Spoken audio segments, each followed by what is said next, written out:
All right, welcome back to another Harmonious at Lunch. I am super excited for today's episode.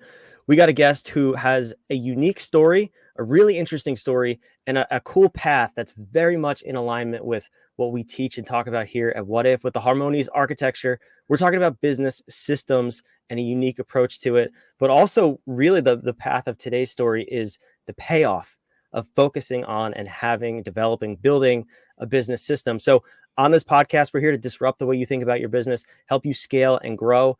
And I do want to mention real quick, if you're interested in figuring out where your business is stuck, why it's stuck, and get yourself to that next level, I'll put this on the screen. You can always go take our BAD assessment, the business architecture diagnostic, figure out which of these 10 areas that you need the most help in. And I think you're going to hear a lot of different things today that tie back into the BAD and definitely into the harmonious architecture. So let's dive in. Let's welcome our guest, Mikey. Mikey, welcome to the show. Thanks for being here. Thanks, Brandon. Appreciate it.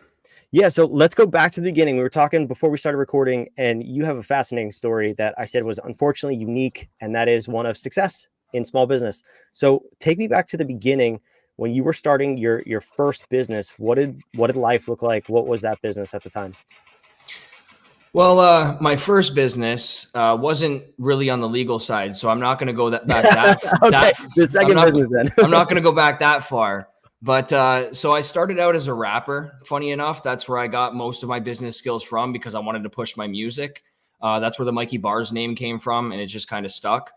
You could actually go on YouTube and see my old music. I don't know if I'd recommend it, but it's still there. It's still up there floating around. And I realized that nobody wanted to hear my music. Nobody wanted to buy my music. I was probably going to be broke forever if this was the path that I followed. So I went and I got a order of t-shirts because we wanted to sell t-shirts. I ordered 100 t-shirts. They were like $10 a piece, cost me $800. I watched the guy print them. He had a heat press and a plotter. Took him 15 minutes and he was printing out a shirt. So I was curious. I looked up how much this stuff cost, and I found out that I could actually purchase all of the equipment for less than the cost of my initial run of t-shirts. So I went out to Toronto. I'm in Canada, Ontario, Canada here. And I went up to Toronto and I bought a heat press and a plotter, and I started making our own branded shirts. Again, failure. Nobody wanted our shirts because we're in like this small little hick town and we're like rappers, and people are like, oh yeah, whatever, local rappers. But funny enough, people did want custom shirts. So people would come to me and be like, oh, you can make custom shirts.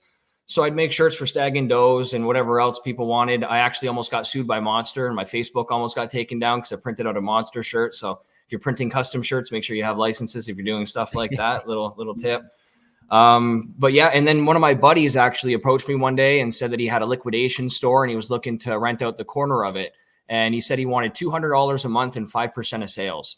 I was a security guard at the time. I was going to school for police foundations, and I actually dropped out of school and I quit my job, which I don't recommend, but I did. And I went and I started up this little clothing shop called Ill Apparel in the corner of his liquidation store, me and my buddy. And, you know, some months I made money, some months I didn't. My buddy there would come into the store throwing toaster ovens through the ceiling and doing all kinds of crazy shit. So I was like, you know what, I got to get out of here and I got to go get my own location and I got to try to find a different product to sell.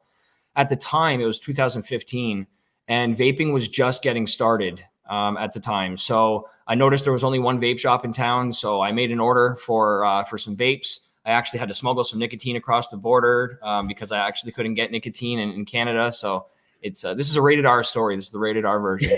But yeah, so I ended up I transitioned from Ill Apparel to Ill HQ Vapor and Apparel because I still wanted to keep doing the apparel, but I wanted to try this vape stuff. And I went and got my own location, started selling the vape stuff. And in my first year of business, I did about $47,000 in sales. Half of that went back into cost of product and everything. And I was working 7 days a week at this point. I tried on this little small, a small street in town, and the highest that we ever got to was maybe $6,000 a month. And we had no parking, no visibility, no nothing. And I was just like, you know what, this isn't why I started a business. I got to do something different here. So I started looking for a different location. I found one on the main street in our town, and I contacted the landlord, and he told me that the rent there was like 3 times what we were paying at this place. We were paying $600 a month. The rent over here was like $2,500 a month. And so I asked him, hey, you know what? I'm a brand new entrepreneur. I just want to get started here. Could I actually get 3 months free? And then I'll pay you your first and last month's rent in 3 months. And sure enough, he said, no problem. Thankfully, because I only had $8,000 in my bank account. So I only had enough money to pay first and last. And then if we didn't make enough money as I thought we were in that first month, I was out of business. So it was literally a make it or break it move. And I was working in this business for 2 years at this point. So I had to make this work, and it was the scariest decision of my life. But hey, entrepreneurism, it's all about risk, right? So I went to that location. And like I said, at the previous location, our highest month was around $6,000. At this new location, our first month, we hit 14K. Next month, about 22, 26, 32. And it just kept going up and up and up from that point. And here we are now. We hit the 7-figure rate. We're doing about 1.5 million a year. Last year, we did an acquisition. So we acquired one of our competitors, and we plan on having 10 locations in the next 10 years or so. And we have a full staff. I've got five staff members. Both locations are fully staffed and operating while we speak. That's awesome. And I think there's two obviously key moments among 1,000 others, I'm sure. But in that story, there's two things. It was the initial leap that you took, and it was just, we have to make this work. I have to make this work, which is great. That's entrepreneurship at its core, is taking that leap and getting to whatever the future you want to make.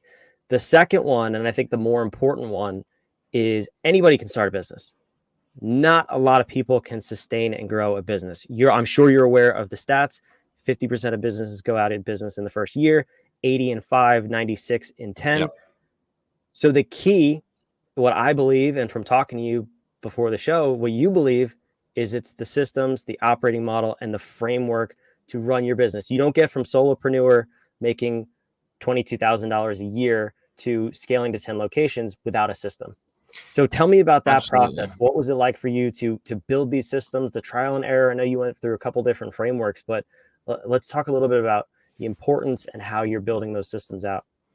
Yeah, well, you know what? It all started with the book, The E-Myth. I'm sure you're familiar with that book, but that book just, it blew my mind. Just talking about McDonald's and how the McDonald's story got started. And that's when I went out and I watched the McDonald's movie. And it just started leading me down this path of systemization. And the more I got into systems, the more I just started nerding out about this stuff. And unfortunately, the E-Myth was great, teaching me about why systems were important, but there wasn't really anything in there about how to create systems. So that led me down another path. And I ended up finding a guy named David Jennings, I was telling you about earlier. And David is the founder of System Hub. And System Hub has a framework called Systemology. And that was basically my first experience with systems. And in the book, they teach you basically how to document your systems. And so basically the way that we do it, I can give you just a quick little step-by-step on how we do it. So the owner and the entrepreneur should never be the person that's documenting the system unless they're the person responsible for doing the system. So whoever does the system in my business is the one that's responsible for doing it. So if we have a new task or a new system that needs to be created, what I'm going to do is I'm going to have the person that does the system that's responsible for it record themselves doing it and talk me through the steps in the recording. So if it's a physical thing, we get them to pull out an iPhone. If it's something on the computer, we get them to do it on Loom. But basically, we just get them to talk through what they do step by step by step.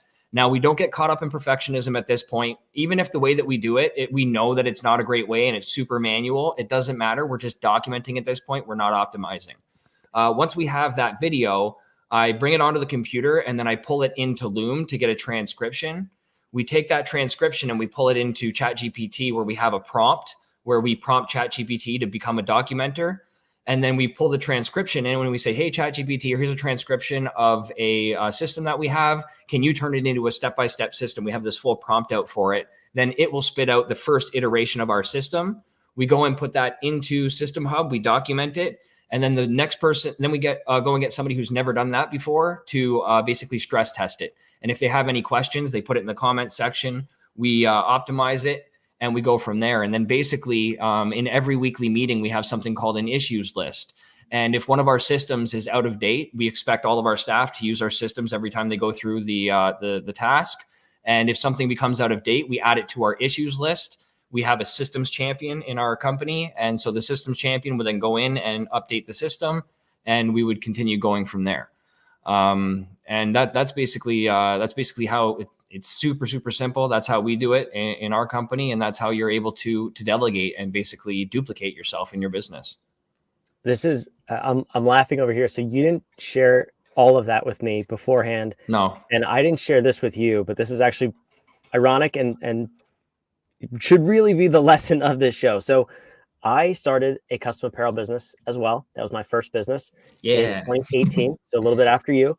And that is exactly how I scaled my business. I used that exact process. Almost, it was before ChatGPT. So we actually developed the steps. But it was same thing. Screen recordings. We had a playbook. We called them playbooks. Playbook log. They were screen recordings, iPhone videos, into the Google Docs videos. It was cloud-based. We had to review them, make sure they were up to date. And I was able to sell that business just earlier this past year because of the systems. Most people are not buying businesses in that industry. You know that, I think. Absolutely.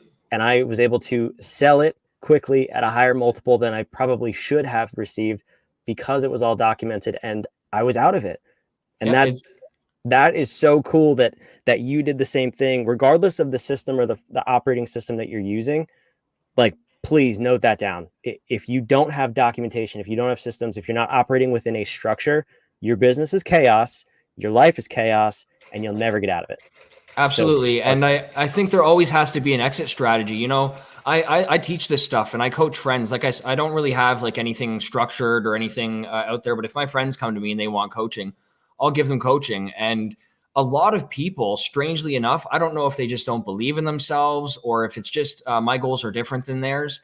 But when I tell people that they have to make sure that their business is sellable, they lose their mind. They're like, well, what if I don't ever want to sell my business? I'm like, that's okay. The point is that you need to have options in your business. Whether you sell it or not, you need to be able to sell it or have an exit strategy at some point, or else all that work that you put in was worthless and you might as well go get a job.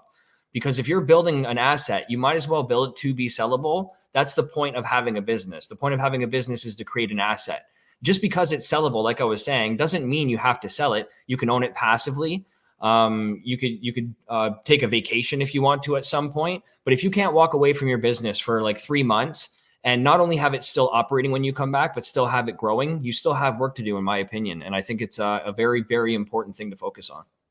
Yeah. And this is something that I think a lot of people don't get because they buy themselves or they start themselves a job.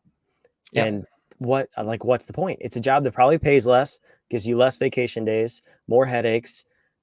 Please put systems in place, have a process. Before the systems, though, I think there's a first step, and it sounds like you think there's a first step too. Why are we creating these systems, and how do we know what to create systems around? So where do you start in that process? Well, I don't know exactly how the phrase goes, but there's a part in Alice in Wonderland. And a lot of people come to me and they ask me like, well, what's my next step? Well, how do I do this? Well, how do I go there? And I always come back at them with the Alice in Wonderland scenario where she's in the forest and she meets up with the Cheshire Cat and she says, well, where's my next step, or where's my next direction, or where do I need to go? And then he asks her, well, where are you going? Where do you want to go? And she says, well, I don't much care where I go. Then he says, well, it doesn't matter then where you end up.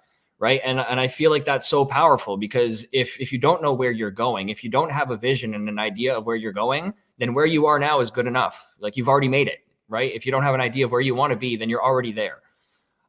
So I believe, you have to have a vision. You have to know why you started the business. Why do you exist? Where do you want to be in 10 years? And you have to it has to be completely concrete. The vision is very important. The foundation of any business is basically your vision and your core values. Your vision determines where you're going to go. Your core values determines who you're going to go there with. And that's the most important thing in a business, I think, is the foundation, because you can't create systems if you don't know where you want to go.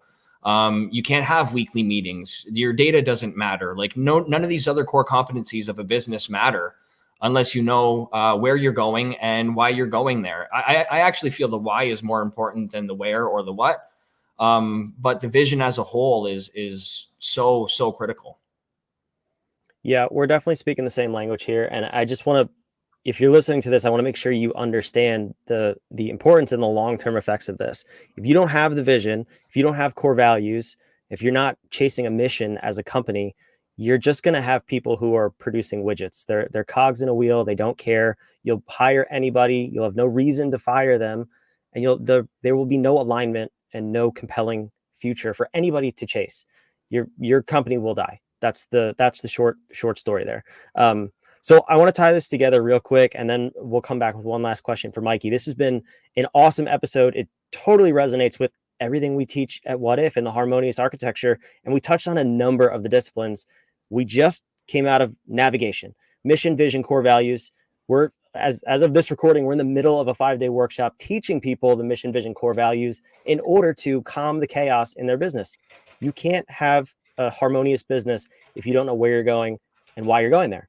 So we got to calm the chaos. We got to get your navigation system and your compass on track. We talked about hiring, which is home, your people, humans optimize in a meaningful environment. We talked about operate your systems, modify, change management. We talked about order, how you get things done. I mean, we touched on probably almost all of the 10 disciplines in this episode. If you really were to pick it apart, Mikey, what you got? If I can add one more, and I actually think that this is one of the most important that most people don't have when I talk to them, data. Data, man, having a good scorecard in your company and being able to have a pulse in your company. A lot of people measure their profit and loss. You can't operate without it. And that's great if you have a profit and loss, but you need to be able to have predicting indicators as well that you can use to affect the profit and loss. Because if you're just measuring based on the profit and loss, it's too late by the time the profit and loss is available. So having both lagging and leading indicators in your business, I think is critical. And a lot of business owners that come to me tend not to have that. And you can't predict, you can't make your business predictable and scalable without having good data. And you touched on it too, because that I 100% agree. But what are we measuring and why are we measuring it? Yep. And that comes from your vision. You break your vision down into actionable chunks, quarterly chunks. You work in those small bite-sized increments. You manage the leading indicators, and you'll get there probably faster than your vision says. If you have a 10-year vision, but you've broken it down well, you'll probably get there in 5, 6, 7 years, and you'll blow past that vision. Absolutely. Which is awesome. So listen, this episode has been really cool. And it's so awesome to see that other people are understanding and figuring out that you need a system, you need a framework. And I don't mean a system like a how-to daily system that we talked about. I mean a global system to follow and a framework to run your company through. So Mikey, thank you so much for being here. It's so great to hear your path, and it's possible for other people out there, because too many people go out of business in those first couple of years. So I'm going to put your website on the screen here, MikeyBars.com. Where else can people follow you? Are you on social media or anything? Yeah, absolutely. Mikey Bars on Facebook, Mikey Bars on Instagram. I believe my handle is MikeyBars.freedompreneur or freedompreneur.MikeyBars, because I'm writing a book called Freedompreneur, Breaking the Chains of Entrepreneurship, where I talk a lot about a lot of this stuff. But yeah, social media, if anybody's in Canada and they need a vape, you can go to 5-starvapor.com and support the vape shop. But beyond that, I'm pulling an Alex Hormozy. Right now, I have nothing to sell you, but stay tuned. That's so awesome. I love that. And one last thing, because we know we talked about this, and it's so cool that this is the path that you're taking in your life. Tell me what's next for you when you do get this website ready to go and everything. Where are you taking people? Because it's so important. I want you to highlight that real quick. Yeah. So basically, we all know that school failed entrepreneurs. I'm not going to say it failed everybody, because we still need doctors. We still need lawyers. Professionals are still very important. But if you want to be an entrepreneur, school isn't for you. And there needs to be a place for people like us to learn. So my passion project is Freedom Labs. It stands for Life and Business Strategy or Life and Business Systems, but it's basically all the same. And basically, I'm going to be teaching anything that has to do with freedom. So I'm going to be teaching people how to formulate something like this. I have something called my life book. I took a life book course, and it basically teaches you how to break your life down into life areas and figure out your vision and your core values and everything in your life. So I'm going to be doing some courses around there. I'm going to be doing some personal finance courses that show people how to come up with their financial independence number and how to achieve it. And I'm going to be doing some business courses on business systems and scaling and strategy and whatnot. So basically anything that you need to figure out what freedom means to you and to achieve that life, I'm going to try to have some courses and support systems and communities based around that. That's so awesome. We'll link to everything possible, everything that Mikey just said in the show notes here if you're watching the recording. But thanks again for coming. This is a great episode and something I think people really need to hear. So thank you for joining me. And for you watching, we'll see you on the next episode of Harmonious at Lunch.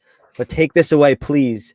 You need a global system for your business, you need an operating framework, or you will never get out of the chaos and the firefighting. If you want to get to that next level in your business, you want to grow, follow Mikey, follow people like myself. We'll teach you that system and the framework. We want to get you to the dream business that you always wanted to have and the freedom that you started this business for. So thanks again. We'll see you on the next episode.